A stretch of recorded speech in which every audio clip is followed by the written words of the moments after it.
Understanding the Bible. The Bible is the only book that is from God, the only book that tells us what we need to know for salvation. This lesson introduces some fundamentals to help you begin to understand the Bible better. The word Bible comes from the Greek word biblia, meaning books. The Bible is a library of 66 books. These books are divided into two major sections, the Old Testament and the New Testament.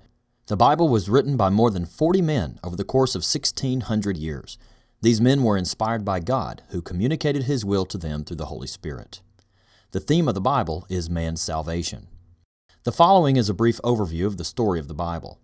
God created the universe. Adam and Eve sinned. Cain killed Abel. Years later, God sent a flood to destroy all life. Only Noah, his family, and the animals on the ark survived. God confused the languages of Noah's descendants so they would divide into many nations and fill the earth. Abraham, Isaac, and Jacob were given 3 promises: land, nation, and seed. Their descendants went into Egypt. Years later, the Israelites became slaves in Egypt. Moses delivered them to bring them into the promised land, Canaan. The Israelites, afraid to enter Canaan, were sentenced to live in the wilderness for 40 years. After they died, their children took possession of Canaan. Later, God delivered the Israelites from the oppression of their enemies with judges like Gideon and Samson. Next, God gave kings to the people. The kingdom then split into 2 kingdoms, Israel and Judah. Israel was taken out of the land, leaving Judah alone. Then Judah was taken into captivity, and 70 years later a remnant returned to the land. After Malachi, 400 years passed with no revelation.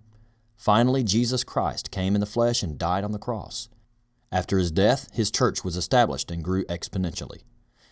This story is the unfolding of God's plan for the salvation of mankind through Jesus Christ. Note 3 key prophecies. Satan's head to be crushed by the seed of woman, Genesis 3. All nations to be blessed through the seed of Abraham, Genesis 12. David's descendant to reign on his throne forever, 2 Samuel 7. These prophecies found their fulfillment in Jesus Christ. Covenant means an agreement. The Old Covenant is the law of Moses. The New Covenant is the law of Christ. The law of Moses was our tutor to bring us to Christ. Christ came to fulfill the law and the prophets. His death took the Old Covenant out of the way as a binding covenant and established the new one. We today are bound to Christ's new covenant, which is a better covenant. The Old Covenant is now obsolete. That doesn't mean, however, that the Old Covenant serves no purpose for us today. On the contrary, it is for our learning, and it warns us about the seriousness of sin. Plus, without it, there is no possible way we could adequately comprehend the new covenant. The Bible is sometimes difficult to understand, but it can be understood by reading it and studying it diligently.